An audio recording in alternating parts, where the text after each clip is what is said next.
자, 오늘도 우리 연대기 성경학교 같이 여러분 함께 시간 나누도록 하겠습니다. 제가 오전에도 이렇게 말씀드렸지만은 지난 2주 전에 연대기 성경 연구 시간에 성막에 관해서 이야기를 나눴는데 최은혜 목사님이 곧바로 오늘 성막의 또 영적인 어떤 적용들을 이렇게 해주셔서 너무나 감사드리고 뿌듯함을 느낍니다. 자, 오늘은 그 모세오경 연대기 9번째 시간이고요. 전체 연대기 성경 가운데 16번째 시간입니다. 그 중에서 또 시내산에서 여정을 또 이야기합니다. 지금 제목이 엄청 이렇게 새끼를 막 났죠. 제 스타일이 그래요. 계속 뭐 하나 하면은 또 다음 단계로 깊이 들어가고 그러다 보니까 제목들이 길어졌습니다. 자, 오늘과 다음 한 시간은 제사에 관한 이야기를 하겠습니다.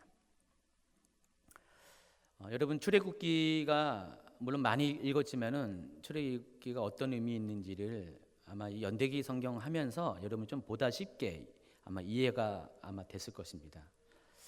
출애굽기는 단순하게 우리가 이스라엘 백성이 애굽을 탈출하는 그런 이야기를 기록한 것으로만 알고 있는데 실은 출애굽기의 핵심은 출애굽 사건과 더불어서 실은 성막을 세우는 것이 굉장히 핵심 중에 핵심입니다. 출애굽 과정과 또 성막을 세우고 또 제사를 드리고 절기를 드리고 또 여러 가지 이제 오늘 이제 레위기 가운데 나타나는 정결에 관한 그런 율법들을 우리가 배우게 되는데 이런 모든 내용들은요 실은 우리 신약 시대 성도들에게 있어서 굉장히 중요한 메시지를 전하고 있어요. 그래서 출애굽 사건 자체도 성도의 신앙생활의 어떤 샘플이라면은 출애굽 사건 가운데 특별히 시내산에서 경험하는 성막과 제사 제도는 더더욱 신앙생활에 있어서 특별히 구원의 문제에 있어서 굉장히 중요한 메시지를 전해주고 있다는 것을 여러분이 아셔야 됩니다. 그래서 이게 굉장히 아주 중요한 내용들이에요. 실은 중요한 내용들인데 하나님께서 왜 성막을 우리에게 주셨다고 말씀드렸죠? 성막에 존재 의의가 있습니다. 바로 만남인데 누구와 누구의 만남입니까? 바로 하나님과 우리의 만남. 하나님께서 하나님의 백성인 우리와 만나기 위해서 성막을 주셨어요. 이스라엘 백성이 출애굽을 한 다음에 하나님께서 제일 먼저 이스라엘 백성들에게 아주 중요한 어떤 사건들을 우리에게 허락했는데 그게 뭐죠? 출애굽기 19장에 나와 있는 내용처럼 하나님과 우리와 사이에 언약을 맺는 것이라고 그랬어요. 그렇죠? 언약. 이 언약이라는 것은 어떤 내용입니까? 하나님이 우리 하나님이 되고 우리는 하나님의 백성이 된다는 것. 거룩한 백성, 또 제사장 나라가 된다는 이 언약이에요. 그래서 이 언약은 보통 언약이 아니라서 하나님께서 어떻게 했습니까? 계약서를 쓰셨어요. 계약서를 쓰는데 어디다가 쓰셨습니까? 변하면 안 되니까, 잃어버리면 안 되니까, 찢어지면 안 되니까 돌에다가. 그래서 돌에다가 이 계약서를 썼는데 그것이 십계명입니다. 그렇죠? 그래서 이 계명대로 십계명대로 우리는 하나님에 대해서 의무를 다해야 되고요. 하나님 역시 우리에게 의무를 다해야 됩니다. 만약에 서로 간에 의무를 다하지 않으면 어떻게 됩니까? 계약이 파괴되는 거기 때문에 당연히 파괴된 대가를 치러야 되죠. 계약을 깨트린 사람이 대가를 치르게 돼야 돼요. 근데 하나님은 계약을 깨트리지 않으세요. 영원토록 신실하시기 때문에 변함이 없으시기 때문에 항상 문제는 뭡니까? 우리가 이 계약을 깨트리죠. 그래서 하나님은 이 계약을 유지시키기 위해서 늘 언제나 하나님의 사람들을 통해서 우리를 만나주시고 또 천사들을 보내어서 이 계약들을 계속해서 갱신하고 또 갱신합니다. 우리 모세가 받은 이 계약에 앞서서 이 계약의 그 원본은 어디에 있냐면은 창세기 12장에 아브라함이 하나님을 만나서 맺은 그 계약부터 시작합니다. 더 깊이 들어가면은 창세기 1장 28절에서 하나님께서 우리에게 허락하신 지상 대명령이 그런 아주 원초적인 계약이죠. 근데 이 계약들을 따라서 한 개인인 아브라함과 이삭과 야곱이 요셉이 또 하나님과 계약을 맺었고 이제는 민족 공동체가 모세를 통해서 계약을 맺은 것이 바로 십계명이고 그것이 어디에서 이루어졌다고요? 시내산에서. 그래서 하나님은 시내산에 이르기까지 이스라엘 백성을 한 2달여 동안 계속해서 광야길을 불평불면하더라도 데리고 오면서 시내산에 이르게 한 다음부터는, 그때부터는 아주 특별하게 집중적으로 훈련을 시켰어요. 이전까지는 다 그냥 아무것도 아니었죠. 그냥 갓 태어난, 영적으로 갓 태어난 어린 나이와 같고 아직 철부지에 불과했습니다. 홀로 서기도 못하고 그냥 젖 달라고 물 달라고 잠 보채는 그런 영적인 그런 아이와 같은 것이 우리 영적인 모습이었는데, 이제 시내산에서는 언약을 맺은 이후부터는 우리에게는 다른 차원의 하나님의 훈련이 기다리고 있다는 것입니다. 그래서 그 훈련을 위해서 하나님은 십계명 비롯해서 많은 율법들을 주셨고, 그 율법들을 기록한 것이 모세 오경에 있는 613가지의 율법들을 말하는 것이고요. 그리고 하나님은 우리에게 하나님을 만날 수 있는 장소인 성막을 허락하십니다. 성막은 약 9개월 동안 하나님께서 계속해서 준비하게 하신 다음에 출애굽기의 마지막 장에 40장에 거기에 비로소 그동안 부속으로 부품으로 준비했던 것들을 비로소 처음으로 성막을 건립을 합니다. 그래서 성막을 건립하니까 그 성막을 건립하는 그날 어떻게 했습니까? 오늘 40장에 한번 보세요. 출애굽기 40장 17절 같이 읽도록 하겠습니다.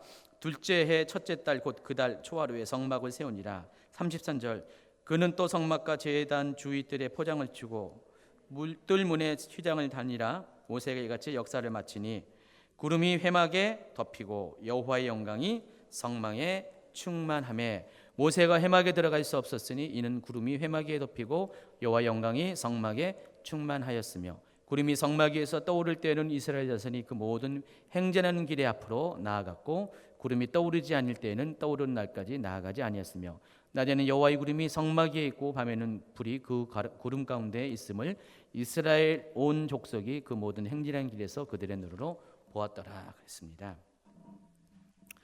그래서 처음으로 성막이 세워지는 바로 그날에 하나님의 영광이 성막 위에 임했다고 했습니다.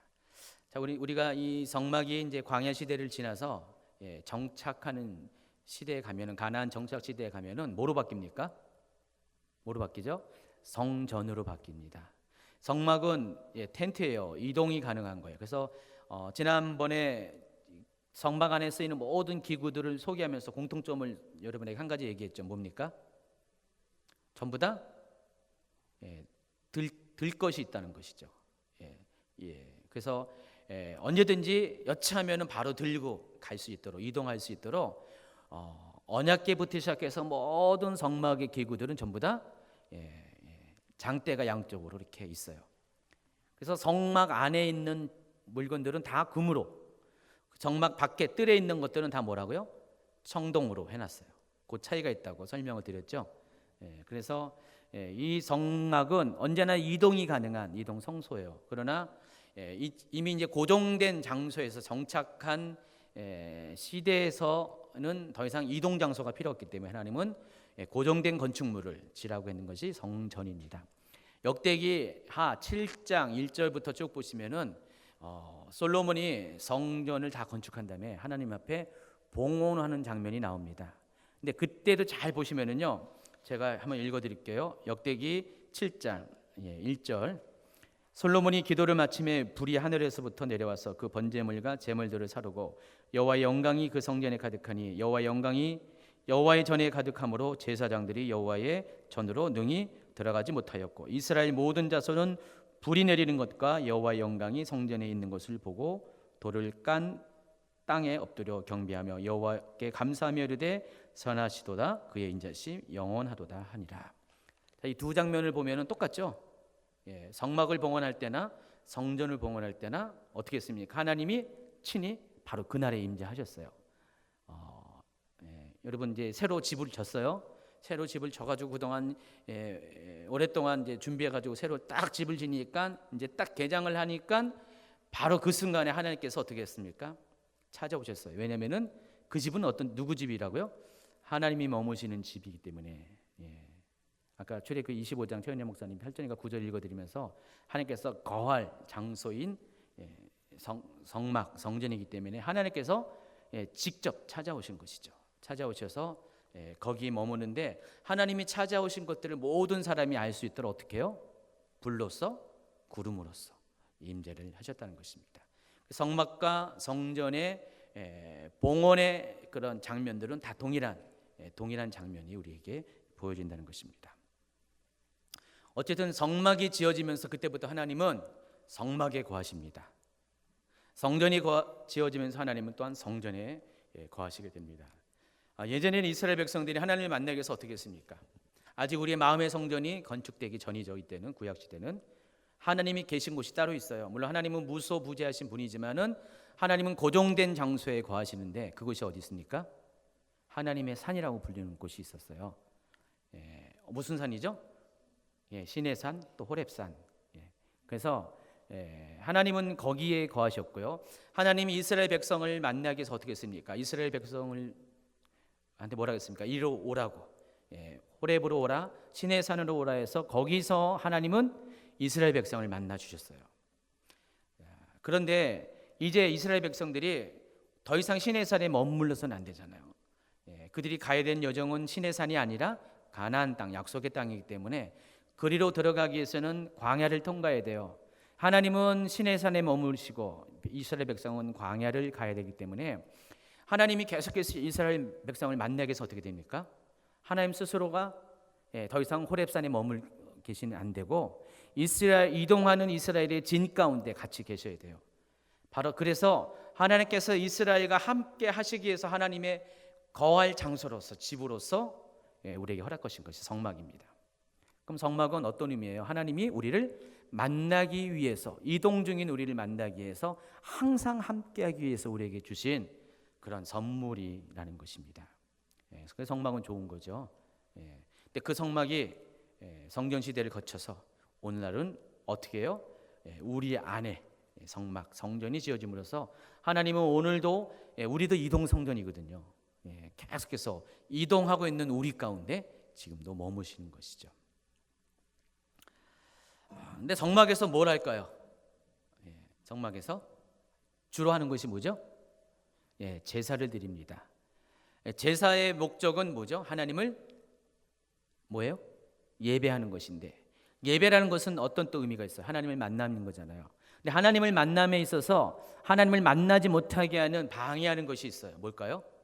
거룩하신 하나님을 앞에 나아가는데 우리의 죄가 하나님 앞에 나아가지 못하게 하죠. 그래서 성막에서 주로 하는 것은 본래 그 가장 기본적인 목적은 하나님을 만나는 것인데 그런데 그래서 회막이라는 이름도 거기서 사용합니다. 하나님을 만나는 것인데 하나님을 만나기 위해서는 우리의 죄가 먼저 해결돼야 되기 때문에 먼저 선행되는 것이 제사를 드리는 것이죠. 제사는 어디서 드려요? 성소 안에서 드리는 게 아니라 성소 바깥에서 뜰에서 드리는 것이죠. 번제단에서 제사를 드리고 그렇죠?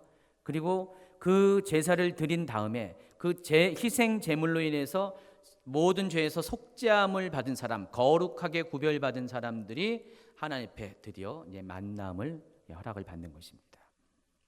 그래서 성막을 주신 이유는 바로 하나님을 만나기 위해서, 또 하나님을 만나기 위해서는 우리가 우리의 모든 죄의 문제를 해결하기 위해서 제사를 드려야 된다. 그런 목적에서 성막을 주셨습니다. 그래서 성막의 핵심은 뭐예요? 희생 제사예요. 성막에서 정확하게 말하면 성막이 앞에 있는 뜰에서, 성소 앞에 있는 뜰에서 희생 제사를 드립니다. 그 얘기를 여러분 쭉 설명을 드렸습니다. 그래서 출애굽기는요 어느 장면에서 끝나냐면 성막을 봉헌을 마치는 장면. 드디어 성막에서 봉헌을 마치고 하나님께서 임하시고 하나님의 임재의 증거인 부름기둥과 불기둥이 마지막으로 보여진 것으로 출애굽기는 종결이 됩니다. 자, 그러면은 그 다음에 이어지는 레위기. 지금 이것은 시간 순서대로 연대기 순으로 제가 설명하는 것이에요. 출애굽기에 바로 이어지는 것이 레위기인데 레위기는 어떤 내용이 되어야 될까요? 성막이 봉헌됐으니까 이제 성막에서 해야 될 일들을 이야기하죠. 그래서 레위기 1장은 바로 뭐부터 나오냐면은 제사부터 이야기가 나옵니다. 좀 이따 이제 설명하겠지만은 레위기의 내용 분해를 보면은 1장부터 7장까지는 제사의 종류에 대해서, 방법에 대해서 설명을 하고 있습니다. 그래서 레위기는 곧바로 성막에서 행해지는 가장 중요한 일인 희생 제사를 드리는 일부터 시작이 됩니다. 레위기 1장 1절 2절 한번 읽어볼까요? 여호와께서 회막에서 모세를 부르시고 그에게 말씀하여 이르시되 이스라엘 자손에게 말하여 이르라 너희 중에 누구든지 여호와께 예물을 드리려거든 가축 중에서 소나 양으로 예물을 드릴지니라. 바로 제사 드리는 것에 대한 이야기가 곧바로 이어서 등장을 하게 됩니다. 그래서 레위기는 첫 번째 그 레위기의 시작은 제사 제도에 관한 이야기가 나오고, 또 8장에서는 뭐가 나오냐면은 그 제사를 드리는 사람들 주체가 있잖아요. 누굴까요? 제사장들.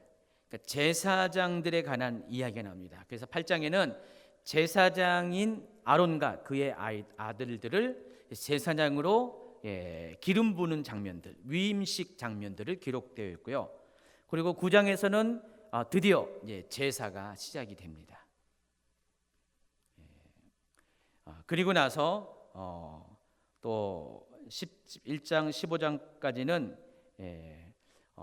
제사 말고 우리의 삶 가운데 하나님 앞에 지은 어떤 여러 가지 그 일반적인 죄 말고 어떻게 부정을 탄 그런 문제들, 가령 뭐 유출병이라든지 문둥병 같은 것들을 소개하면서 어떻게 그것으로부터 우리가 또 이렇게 정결하게 되는가, 그 정결법에 대해서 설명을 합니다. 그 정결법전이라고 합니다. 그리고 레위기가 모두 27장이 되어 있는데 그 중간에 해당하는 중간쯤에 해당하는 16장에 뭐가 있냐면은 대속죄일이 소개되고 있습니다.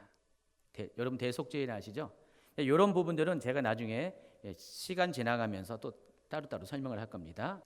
그러니까 성결법전에서는 왜 성결법전이라고 하냐면은 우리가 어떻게 일반적인 일상의 삶 가운데서 거룩한 삶을 살 수 있는가, 그 방법을 기록한 곳이라서 성결법전이라고 합니다. 성결법. 레위기 9절 한번 보세요. 쭉 205페이지. 1장부터 7장까지는 무슨 내용이요? 희생 제사에 대한 규정이 나와 있어요. 여기에는 모두 5가지의 제사법이 나와 있어요. 번제, 소제, 화목제, 속죄제, 속건제. 보통 5대 제사라고 합니다. 그리고 여기에 관련된 추가 규정이 기록되어 있고요. 그리고 두 번째 파트는 제사장과 관련된, 그리고 세 번째 파트는 정결법전, 그리고 대속죄일 규정, 그리고 마지막 파트는 성결법전에 대해서 이렇게 레위기를 내용을 분해할 수가 있어요. 오늘 저하고 오늘부터 계속 저랑 요 이야기를 들으면은 레위기를 읽는 것이 굉장히 어렵지가 않아요. 일단 레위기의 구조를 알고, 레위기의 목적을 알고, 레위기의 성격을 알면은 또 거기에 관련된 어떤 용어들에 대해서 이것들 잘 교통 정리만 하면은 레위기는 어렵지가 않거든요. 자, 어쨌든 레위기의 가장 핵심적인 내용은 제사, 희생 제사라는 걸 여러분 아시기 바랍니다. 출애굽기의 가장 핵심적인 내용은 출애굽 사건도 있지만은 과정도 있지만은 뭐예요? 성막에 관한 이야기가 출애굽의 핵심적인 내용이라면은 레위기에서 가장 중요한 것은 제사. 꼭 기억하시기 바랍니다. 9장 6절 7절에 보면은 첫 번째 제사가 드려지는 장면이 나옵니다.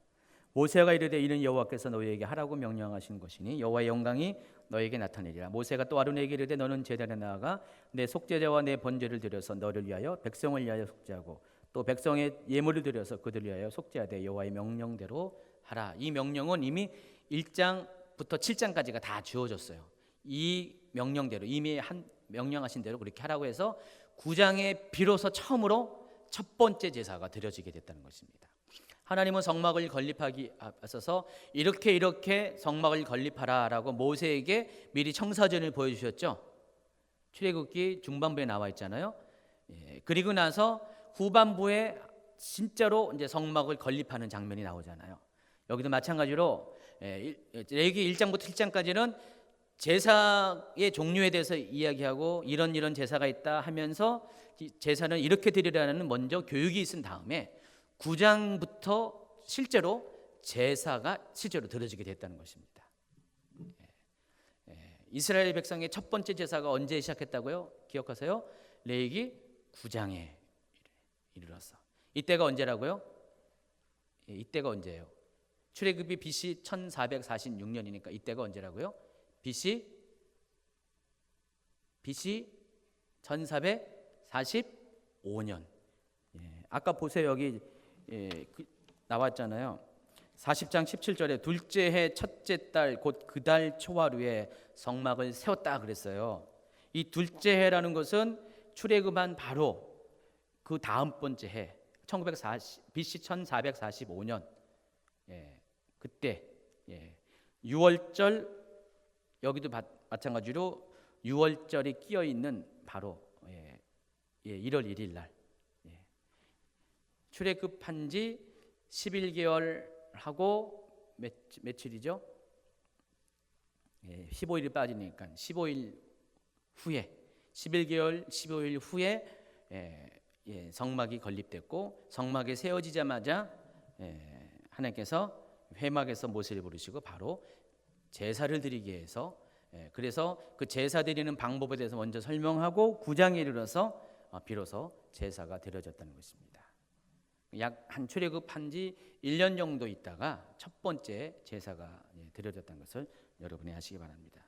시험 문제 혹시 언제 첫 번째 제사가 드렸습니까? BC 1445년입니다. 이 정도까지 나와야 돼요.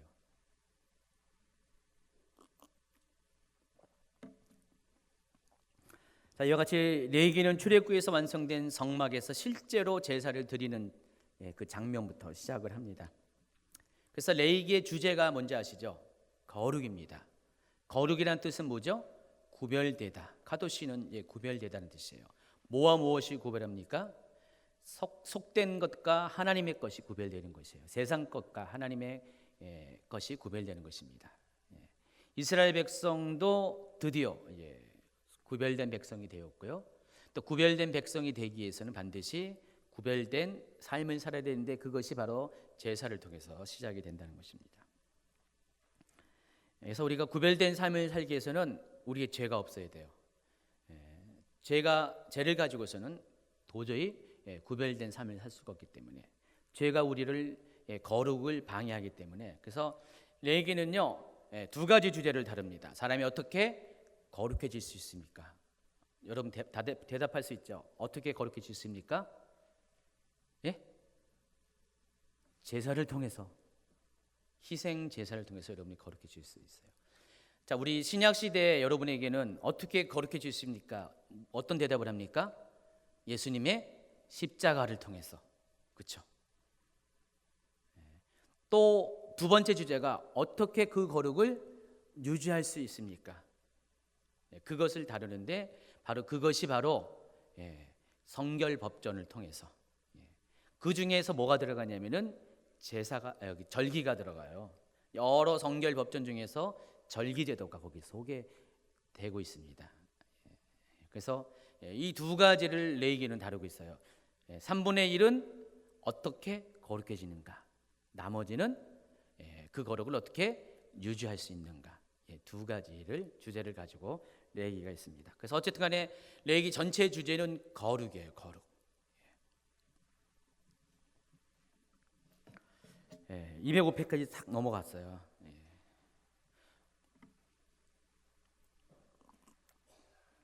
오늘은 내용이 짧습니다. 10페이지밖에 안 돼서. 왜요? 지난번까지 뭐 거의 20페이지 막 했는데 제가 실은 더 하려고 했는데 뒤에 거 건드렸다간 또 많이 시간이 걸릴 것 같아가지고 제가 오늘은 반만 하는 거예요. 반도 아니에요. 3분의 1밖에 안 되는데. 자, 그래서 이제 레위기의 희생 제사에 대해서 여러분에게 설명합니다. 레위기의 제사를 가리켜서 특별히 거기 앞에 뭘 붙였냐면 희생 제사라는 더 추가된 단어를 붙습니다. 왜 희생 제사입니까? 이 제사에서 가장 중요한 것이 제물이기 때문에, 희생 제물이기 때문에. 희생 제물은 어떤 것을 말하냐면은 사람을 대신해서 죽는 동물들을 가리켜서 희생 제물이라고 합니다. 원래는 누가 죽어야 돼요? 사람이 죽어야 돼요. 뭐 때문에? 죄 때문에. 죄를 지은 사람은 삭스 뭐죠? 로마서 죄의 삭스는 사망이잖아요. 그러니까 죄를 지은 사람은 다 죽어야 돼요. 죽어 마땅하죠. 예. 그러니까 여러분 죄인 아닌 사람 있습니까? 예, 모든 사람이 죄를 범하여서 하나님의 영광에 이르지 못한다 그랬어요. 그래서 여러분 다 죄인이에요. 그래서 다 죽어 없어져야 돼요. 그런데 그렇게 따지면은 살아날 사람이 없으니까 어떻게 돼요? 하나님이 그 죽을 죄인을 대신해서 죽을 희생 제물을 허락하셨어요. 그래서 제사는 바로 그 제물을 죽이는 것이 제사죠. 제물을 죽이고 또 어떻게 됩니까? 그 제물을 하나님께 완전히 드리는 것, 이것이 제사의 핵심이라는 것입니다.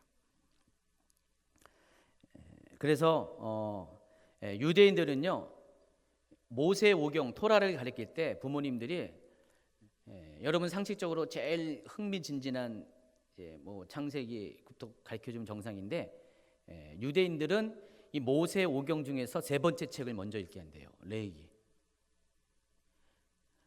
어떤 분들은 레위기가 가장 짧아서 27장밖에 안 돼서 읽게 하는 것이 아닌가라고 생각하는데, 그것은 아니고요. 짧다고 쉬운 건 아니잖아요. 레위기 굉장히 어려워요. 근데 레위기를 먼저 읽히는 이유가 있습니다. 레위기는 바로 속죄의 길에 대해서 거기 기록이 되어 있기 때문에. 그러니까 신앙생활의 기본은 뭐예요? 우리의 죄를 인식하고 우리의 죄를 어떻게 깨끗이 함으로써 하나님께 나아가는가, 그 원리와 방법을 아는 것이잖아요. 그 길을 찾아가는 것이 신앙생활의 첫 번째잖아요. 그래서 유대인들은 자식들에게 토라를 읽게 할 때 제일 먼저 그것을 먼저 읽게 한다는 것입니다. 그런 의미에서. 그래서 창세기부터 읽는 게 아니라 레위기부터 읽게 된다는 것입니다. 근데 여러분 상식적으로 레위기를 읽으면은 너무 지루해요. 굉장히 졸립습니다. 뭔 말인지 모르고요. 너무나 어렵고요. 헷갈리고요. 이게 뭐 나하고 무슨 상관이 있느냐라는 그런 겁니다. 여러분 자녀들에게 절대 레위기 먼저 읽히지 마세요. 여러분 자녀는 유대인이 아니기 때문에 레위기 먼저 읽으면은 다들 도망갑니다. 새 가족들에게 레위기 익히지 마세요. 보통 새 가족이 뭘 익혀줘요? 요한복음 익히잖아요. 근데 이제 실제로는 레위기를 먼저 알아야 되죠. 근데 여러분 레위기를 그냥 읽으라면은 저부터가 이거 레위기 짜증나서 못 읽죠. 너무나 어려워요. 너무나 헷갈려요. 헷갈리고 좀 이렇게 길을 찾을 수가 없어요. 그러나 레위기를 우리가 좀 더 아까 그 내용 분해를 통해서 레위기가 이런 구조로 되어 있다. 레위기의 주제가 뭐고, 레위기에는 뭘 다루고, 레위기는 어떤 목적에서 이렇게 레위기가 구성되어 있다는 것들을 알면은, 1차적으로 알면은 레위기에 대해서 좀 이렇게 어떤 그 장애물이 거쳐질 것이고요. 또 더불어서 반드시 알아야 될 것이 바로 제사제도에 대해서 여러분이 이해를 해야 돼요. 레위기를 이해하려면은 딴 거는 그래도 괜찮은데 제사제도를 이해하지 못하면은 레위기를 풀 열쇠가 없습니다. 그래서 만약에 이 제사제도만 잘 이해하면은 레위기가 그때부터 굉장히 쉬워요. 그리고 흥미진진하고요. 그리고 은혜가 됩니다. 여러분은 평생에 레위기 읽으면서 은혜 받았다라는 그런 고백을 하고 싶죠. 오늘부터 가능해질 겁니다. 레위기를 읽으면은 은혜가 돼요. 아멘 크게 하신 분은 더. 그래서 레위기에 있는 희생 제사를 이해하기 위해서는 우리가 두 가지 어떤 시야에서 이해를 합니다. 레위기에 여러 가지 제사가 나와요. 이런저런 제사가 나오는데 그것을 정리하면은요, 첫 번째가 제사 드리는 방법에 따른 분류가 있어요. 여러분 기억하세요. 네 가지밖에 없습니다. 첫 번째 화제, 두 번째 거제, 세 번째 요제, 네 번째 전제. 다시요. 화제, 거제, 요제, 전제. 이 네 가지 제사가 있는데 이것은 어떻게 제사를 드리느냐, 그 방법을 설명한 거예요. 그러나 제사의 실체는 이것이 아니죠. 이것은 제사 드리는 방법이 해당하는 거고, 진짜 목적에 따른 제사법은 5가지가 있는데, 첫 번째 번제, 두 번째 속제제, 세 번째 속건제, 네 번째 화목제. 이 화목제 안에 또 몇 가지의 또 분리된 제사 제목이 있습니다. 그리고 5번째 소제. 네 가지의 제사 드리는 방법에 의한 분류, 또 5가지의 목적에 따른 분류. 모두 몇 가지예요? 그럼 9가지죠. 9가지 제사법이 있어요. 그렇지만 이 4가지 제사는 꼭 제사 자체는 아니에요. 그냥 제사 드리는 방법에 대해서 설명하는 거고, 실제는 이 5가지가 실제 제사를 말한 거죠. 번제, 속제제, 속건제, 화목제, 소제.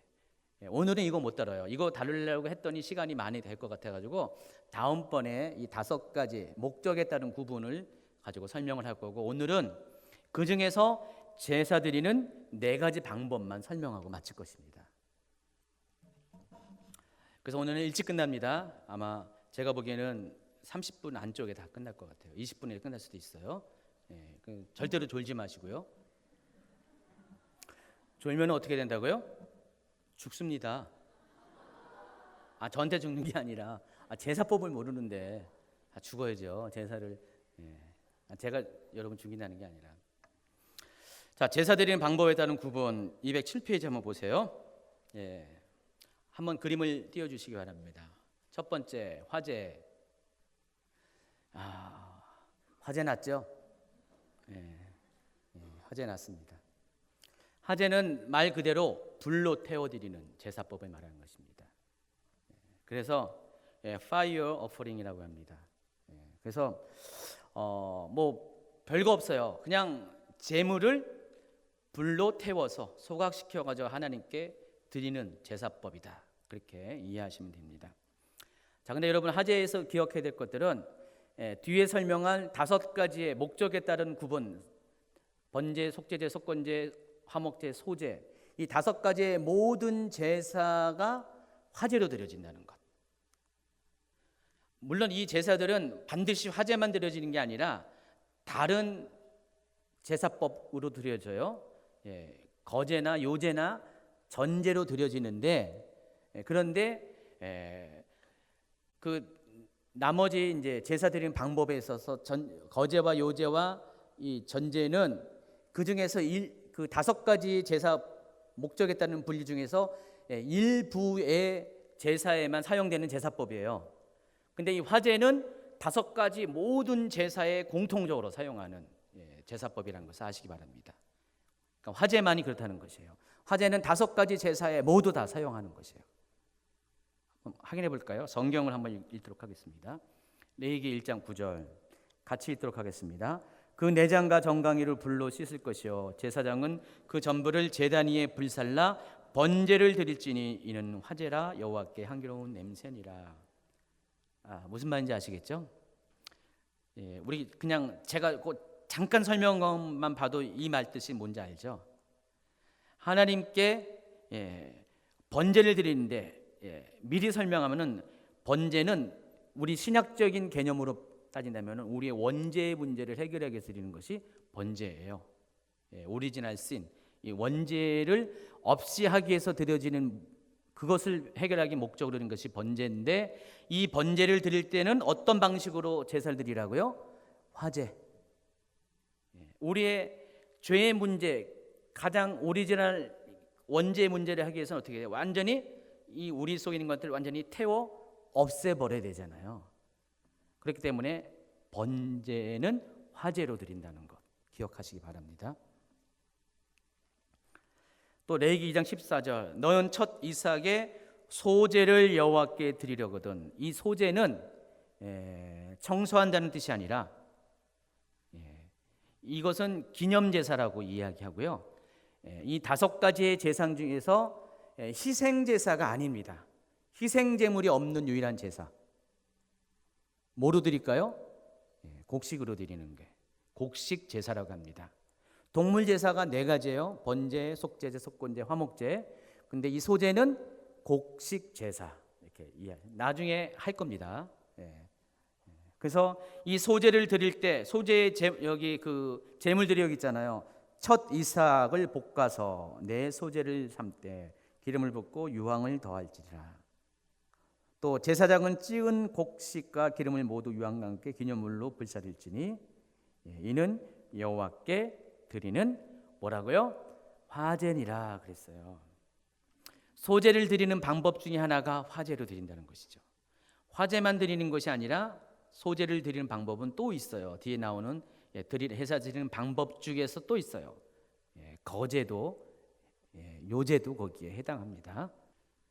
또 한 번 더 정리합니다. 제사 드리는 방법에 따른 제사법이 네 가지: 화제, 거제, 요제, 전제. 또 제사 드리는 목적에 따른 분류법이 번제, 속제제, 속건제, 화목제, 소제. 그런데 번제인 경우 화제로 드릴 수도 있고 또 뭐로 드릴 수 있어요?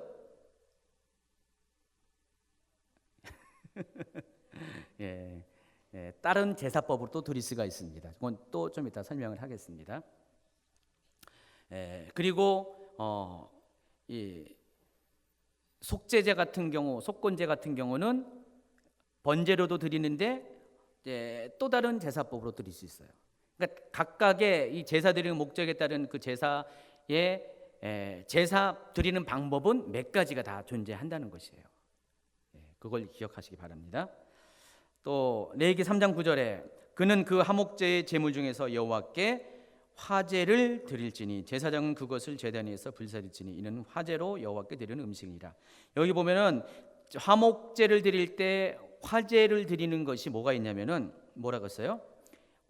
곧 기름이라고 했어요. 미골에서 밴 기름진 꼬리와 내장에 덮인 기름과 내장에 붙은 모든 기름, 두 콩팥과 그 위에 기름, 허리 쪽에 있는 것과 간에 덮인 커플은 콩팥을 함께 떼어낼 것이요 제사장은 그것을 제단 위에 불사릴지라 그랬어요.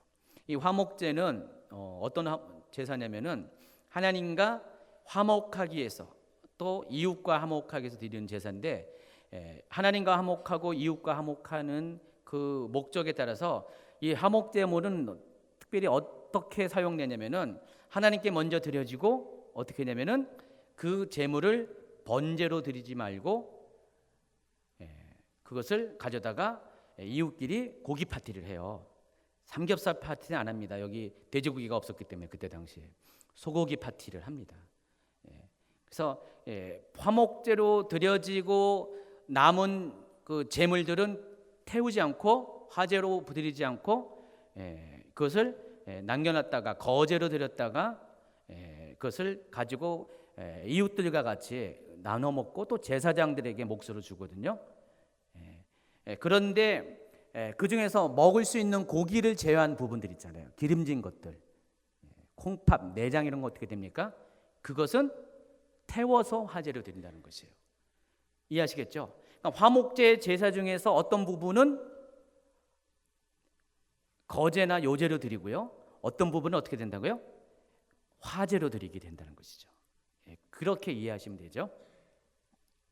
또 레위기 5장 12절 그것을 제사장에게로 가져갈 것이요 제사장은 그것을 기념물로 한 움큼을 가져다가 제단이 여호와의 화제물 위에서 불자르으니 이는 속죄제라. 그러니까 속죄제를 드릴 때도 이 화제로 드립니다. 속죄제가 뭐냐? 미리 예습하는 거예요 다. 속죄제는 아까 번제와 구별해서 우리가 번제가 무슨 제라고 했어요? 신약적인 의미로 원죄의 문제를 해결하기 위해서. 그러니까 우리가 해결할 수 없는 것을 해결하기 위해서. 그래서 예수님은 제물이 되셨다고 해서 희생제물. 여기서 희생제물 어떤 희생제물 같아요? 번제물이 되시고요. 또 화목제물이 되신 것이에요. 예수님은. 근데 이 속죄제는 원죄의 문제가 아니라 그 이후에 우리가 지은 죄의 문제.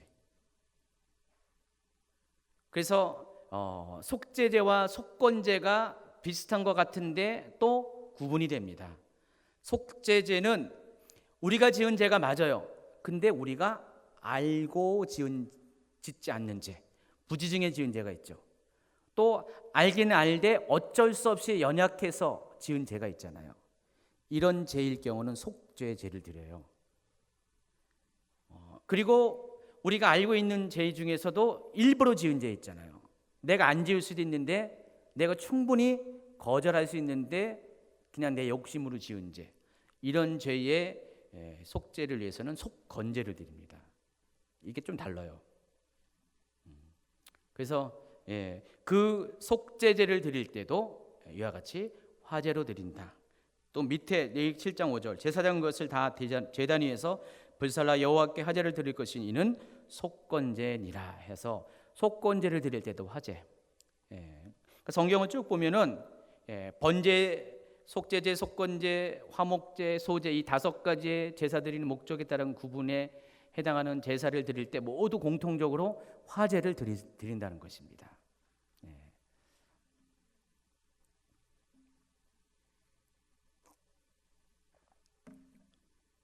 화제는 의미는 뭐냐면 다 태워드린 거잖아요.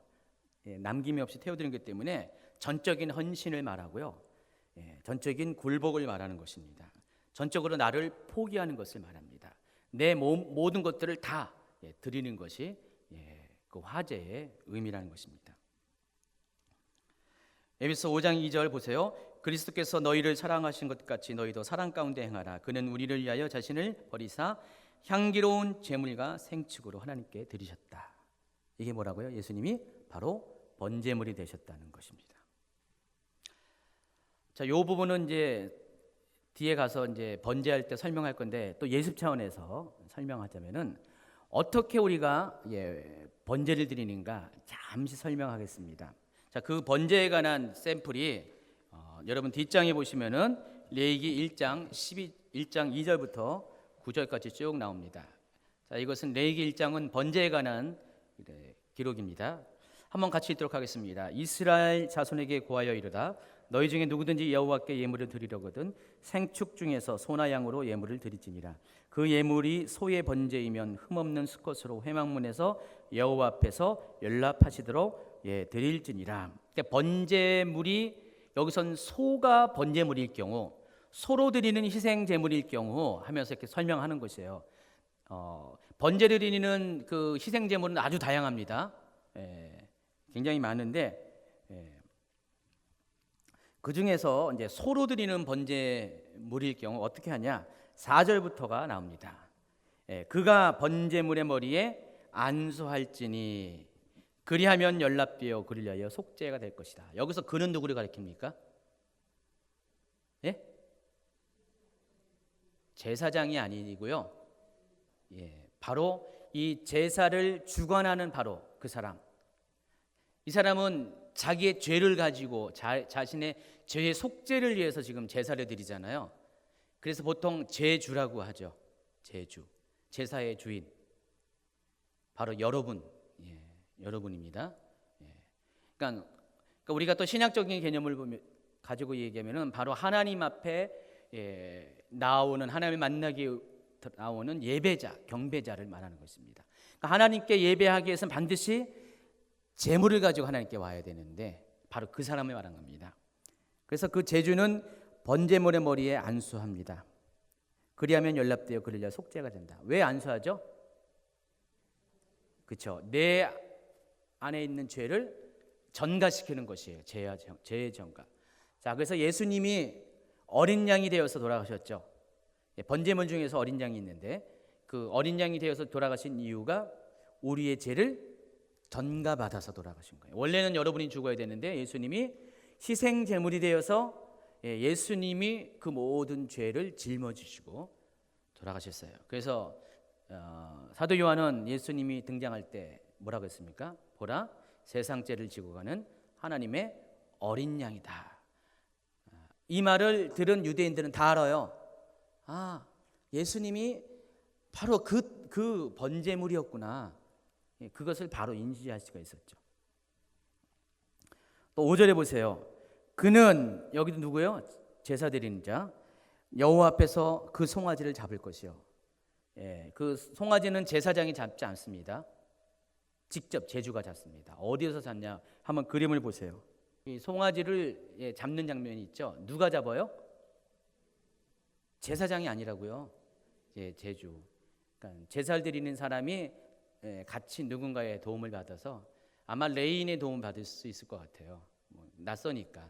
그러니까 제사장과 레인도 구분되는 거 아시죠? 레인 중에서 제사장이 따로 있어요. 아론의 후손들이 제사장이고요. 나머지 사람들은 그냥 레인들이에요. 그래서 아마 레인들의 도움을 받아서 제주가 저기 하얀 옷 입은 사람이 아마 레인일 가능성이 많아요. 그리고 이게 색깔 있는 옷을 입은 사람이 제주일 가능성이 많습니다. 그래서 제주가 직접 동물들을 맨 처음에 머리에 안수하고 동물들을 어떻게 해요? 죽입니다. 살아있는 동물, 생축이라고 했잖아요. 여기 보시면 저기 보세요. 저건 양이잖아요. 양을 잡아가지고 피를 목을 땄네요. 근데 원래 양 잡는 건 저렇게 아닌데 양은 그냥 배를 갈라가지고 피 없이 싹 벗겨내던데. 나중에 이제 요거 이런 자세한 부분들은 우리 7월달 세미나 할 때 아마 자세히 풀어주실 것 같아요. 저는 오늘 그냥 기초 작업만 하는 겁니다. 그래서 이렇게 송아지를 잡으면은요, 그때부터 누가 등장하냐? 제사장이 등장하는 거예요. 그러니까 제사장, 아론의 제사장들은 5절 뒷부분에 그 피를 가져다가 회막문 앞에 단 사면에 뿌릴 것이요. 그 단 사면이 바로 족입니다. 번제단 사면에 뿌립니다. 제사장이 저걸 한다는 것이죠. 제주가 하는 것이 아니라. 또 6절에 보니까 그는 또 번제 희생의 가죽을 벗기고 각을 뜰 것이요. 여기서 그는 제주를 말하는 것입니다. 앞에 제사장이 아니라 제주. 그러니까 제주가 하는 것은 동물들을 희생제물에게 안수해서 자신의 죄를 전가하고 죽이고 또 각을 뜨는 것. 각을 뜬다는 것은 뭔 말인지 아시죠? 각이라는 것은 머리 자르고 발 자르고 내장 다 벗겨내고 껍질 벗겨내고 그리고 걸려놓는 거 있잖아요. 정육점 가면 바로 그게 각을 뜬 거예요. 그렇게 해놓으면은 그때 이제 그것을 가지고 제사장들은 그것을 단 위에다 올려놓고 불 위에 나무를 벌려놓고 그리고 그것을 태워서 번제로 드립니다. 화제로 해서 번제를 드리는 것이 나와 있습니다. 여기 쭉 보면은 이때 번제를 드릴 때 피는 뿌려놓고요. 단위에다가 뿌려놓고 나머지 모든 것들은 어떻게 됩니까? 전부 다 부속물과 고기들, 각을 뜬 것들은 전부 다 어떻게 돼요? 화제로 드려진 것을 알 수가 있어요. 그러면은 번제에서 남는 게 뭐가 있어요? 없잖아요. 번제는 다 완전히 드려지는 것이에요. 대신 한 번에 드려지면 참 좋은데 안 그렇고 어떻게 돼요? 그걸 다 분리하잖아요. 머리 자르고 다리 자르고 내장 벗겨내고 껍질 벗겨놓고 다 분리해가지고 따로따로 해가지고 그렇게 화제로 드리게 됩니다. 이게 번제의 특징이에요. 거제는 들것자를 써요. 그래서 이 거제에 해당하는 히브리어가 테루마라는 단어인데 뜻이 들어 올려놓는 것, 올려진 것 이렇게 이런 뜻을 갖고 있습니다. 그러니까 거제를 한번 여러분 표현하면은 이거예요. 하나님 앞에 제물이 있잖아요. 제물이 있으면은 제물을 어떻게 하냐면은 이것을 이렇게 하나님 앞에 올려드리는 것이에요. 받으소서 하나님 앞에. 여기 보니까 출애굽기 29장 27절에 제사장들의 유인식 때 이 거제를 드리는데 순양의 가슴과 넓적다리를 거룩하게 구별한 다음에 이것을 아론과 그의 자손은 어떻게 해요? 거제로 드립니다. 이렇게 거제는 이렇게 올려드립니다. 하나님한테 먼저 받으세요 해놓고 올려드리는 다음에 뭘 할 것 같아요? 이거를 확 던져버립니까? 태워서 다시 내립니다. 올려드릴 때는 하나님 것, 내릴 때는 누구 것? 내 거 아니라 제사장 것입니다. 거제물은 제사장들이 갖게 돼 있죠. 그래서 거제는 그거예요. 하나님께 올려드리고 다시 내린 다음에 이것을 하나님께 하나님은 그냥 보기만 한 거예요. 그리고 실리는 누가 차려요? 제사장이 차립니다. 그래서 보세요. 순양의 가슴, 오른쪽 뒷다리. 닭도 뒷다리가 맛있는데 닭은 다리가 하나죠. 두 개죠. 뒷다리밖에 없죠. 그래서 그 가장 좋은 부분을 제사장들이 먹습니다. 그림에 나와 있죠. 저게 거제 드리는 방법입니다. 거제 드리는 거제물의 종류가 여러 가지가 성경에 나와 있는데 좀 전에 읽은 출애굽기 29장 27절에는요. 오른쪽 뒷다리, 또 희생 가슴 부분, 그리고 아까 소제 얘기도 했죠. 소제가 뭐라고 했어요? 기념제라고 그랬어요. 이 소제 중에서도 그 곡물의 첫 소산 이런 것들 다 줍니다. 여기 잘 보세요. 한번 민수기 18장 8절 한번 읽어볼까요? 여호와께서 또 아론에게 이르시되 보라 내가 내 거제물 곧 이스라엘 자손이 거룩하게 한 모든 헌물을 내가 주관하게 하고 내가 기름 부음을 받았으므로 말미암아 그것을 너와 내 아들에게 영구한 몫의 음식으로 주노라. 또 밑에 보세요.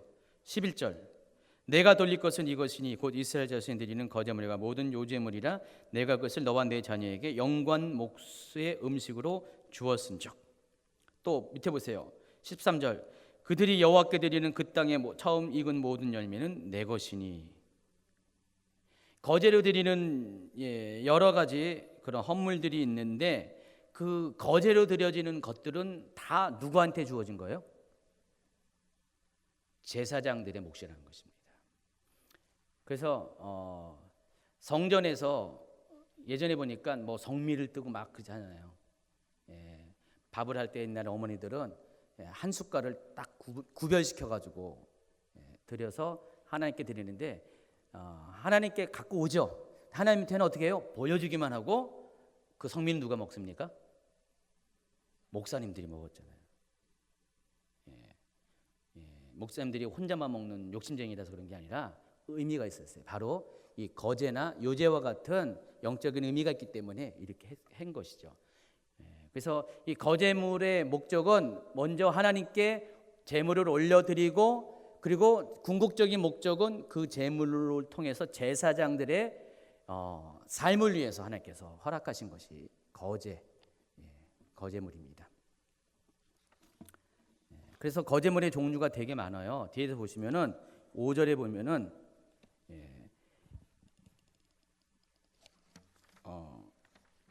레위기 7장 11절에 보면은 화목제물도 화목제를 드릴 때도 이것도 거제로 드린다고. 화목제물은 다 남겨서 하나님께 드리고 제사장들과 또 이웃들이 먹는 거기 때문에 거제로 드리고요. 또 보니까 민수기 18장 보니까 11조도 거제로 드립니다. 여러분 11조로 어떻게 돼요? 여러분 어떻게 돼요? 은행으로 집어넣습니까? 은행으로 집어넣는 분도 계세요. 근데 그때 당시에는 화폐로 드리는 게 아니라 11조는 뭐였어요? 다 곡식이나 동물들로 드렸어요. 그래서 그 곡식이나 동물들도 전부 다 하나님 앞에 거제로 올려드립니다. 그래서 이 거제로 돌려준 것이 누구한테 가요? 제사장한테 가죠. 그럼 그 제사장이 또 어떻게 하냐면 그것에 또 11조를 하나님께 또 거제로 드려요. 이런 식으로 합니다. 11조도 하나님께 거제로 드렸다. 또 전쟁 가운데 얻은 전리품도 하나님 앞에 거제로 드립니다. 민수기 31장에 나와 있습니다. 전쟁에 나갔던 군인들은 사람이나 소나 낙이나 양떼의 500분의 1을 여호와께 드릴지니라.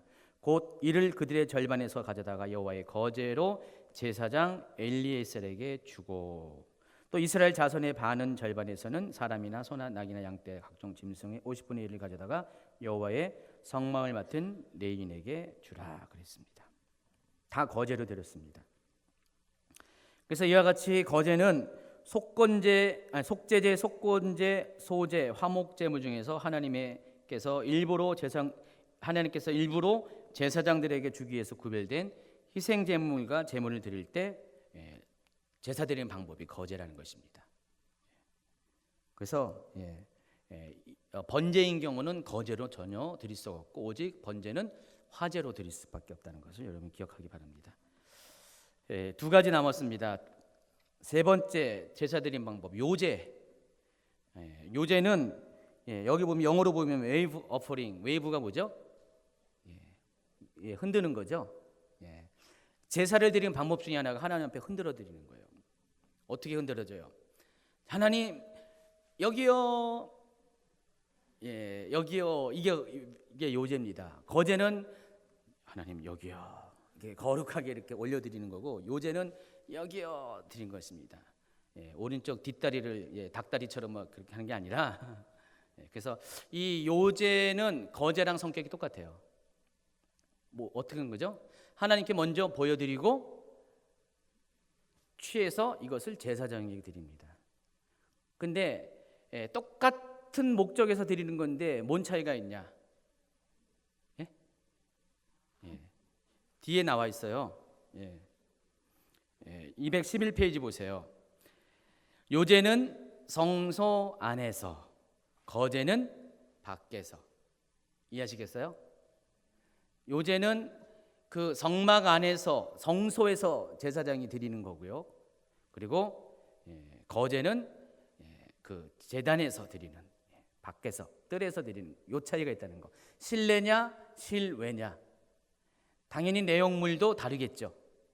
실외보다 실내가 훨씬 내용물이 작은 것을 드릴 수밖에 없습니다. 마지막으로 전제입니다. 이 전제는 뿌리는 거예요. 제사 드리는 방법 중에서 뿌립니다. 원래 이 전제는 피를 뿌리는 것이에요. 피, 생명을 의미하는. 그런데 여러분이 알고 있는 이 제사 드리는 방법들은요, 이스라엘에게만 있는 독특한 것이 아니라 이미 당시에 그 시대 사람들이 일반적으로 행하는 다 제사들을 말하는 것이에요. 하나님이 이것을 익숙하게 정리해서 그렇게 영적인 의미를 가지고 주신 것이고요. 그래서 당시에도 일반 이방 제사 가운데서도 이런 것들이 다 드려졌어요. 다 번제로 드리고 다 드렸는데, 특별히 전제의 경우는 피의 제사라고 불렀어요. 동물들을 죽인 다음에 피를 뿌리는 거죠. 근데 이스라엘의 제사에서는, 하나님이 제정한 제사에는 피를 뿌리지 않았습니다. 피는 제사장들이 밖에다가 바르고 그랬죠. 근데 하나님께 드려지는 전제는 피를 뿌리지 않고 뭘 했냐? 피를 상징하는 포도주를 뿌렸습니다. 이게 좀 달라요. 그래서 이 전제를 드릴 때도요, 제물에 따라서, 크기에 따라서 전제의 양이 다릅니다. 출애굽기, 민수기 쪽 211페이지 보시면 알겠지만은 1년 된 어린 양일 때 가장 작은 사이즈의 제물입니다.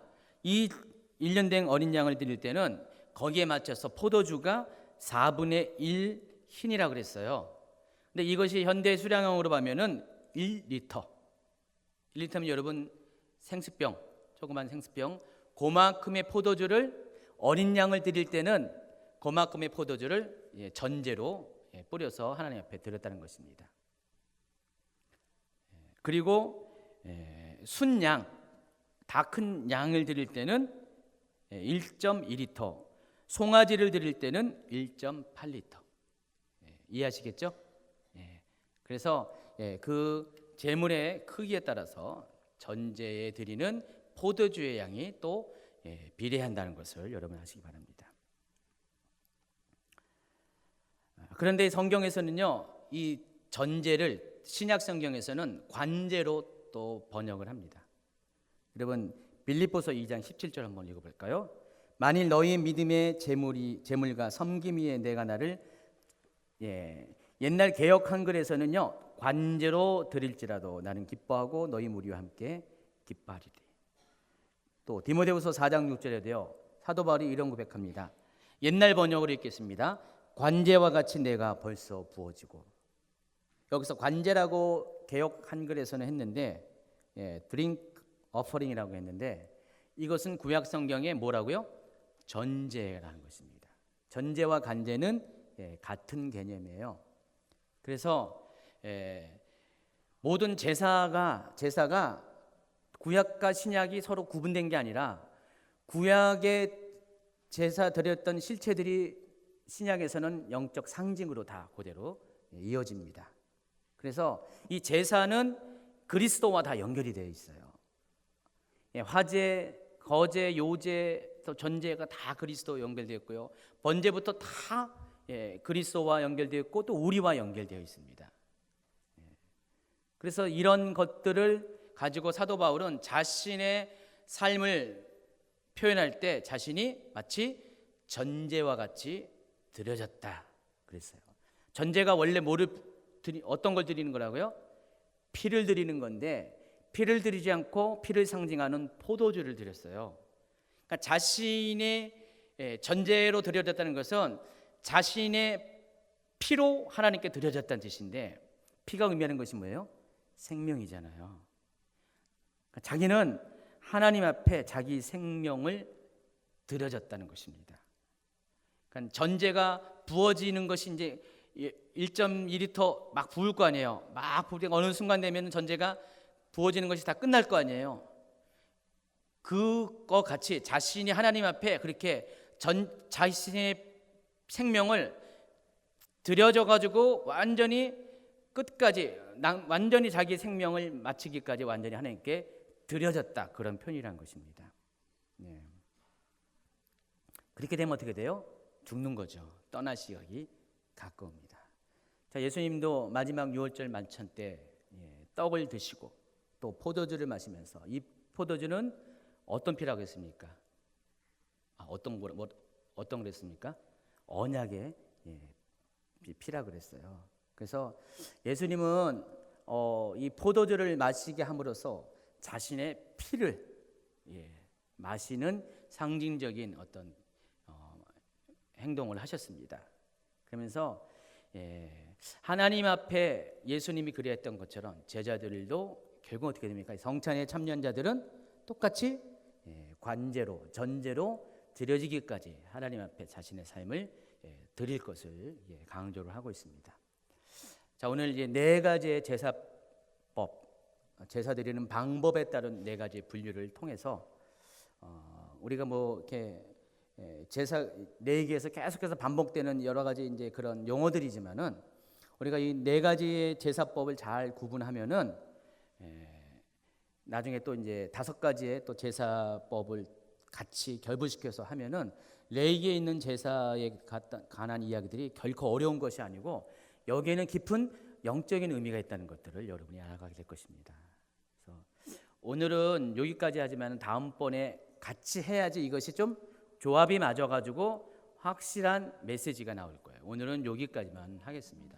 여러분 기초적인 어떤 성경 공부로 이해하시고 여기에 관련된 성경 구절들을 한번 여러분이 다시 한번 복습하시기 바랍니다.